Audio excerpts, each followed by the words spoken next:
our problem, we are going to solve it. So Mented, which is short for pigmented, is a pigment first beauty brand celebrating women of all hues. And what we fundamentally believe is that no one should be left out of beauty.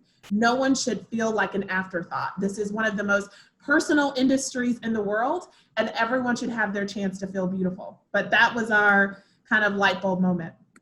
That's awesome. I love your mission statement.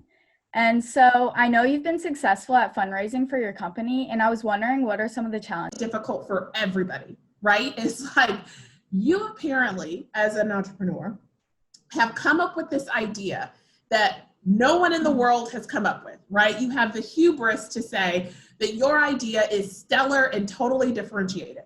Okay, so then you're going to take that hubris and you're going to walk into a room and you're going to tell all these people you don't know and have no idea what you're talking about that they should give you money for your idea, right? Like in and of itself, if you kind of just think about it, it's kind of a crazy idea. Like you're just asking people for money to fund this thing you thought of.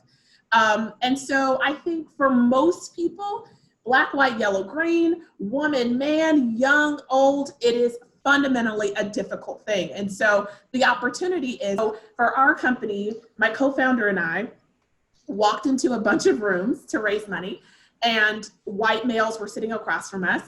And we were two deeper skinned black women asking for money to start a company to help solve the problems of all women, but firstly, women of color and beauty. Well, not only did most of them, one, not look like us, two, not wear makeup, and three, weren't women of color, it was very difficult for them to wrap their minds around the opportunity.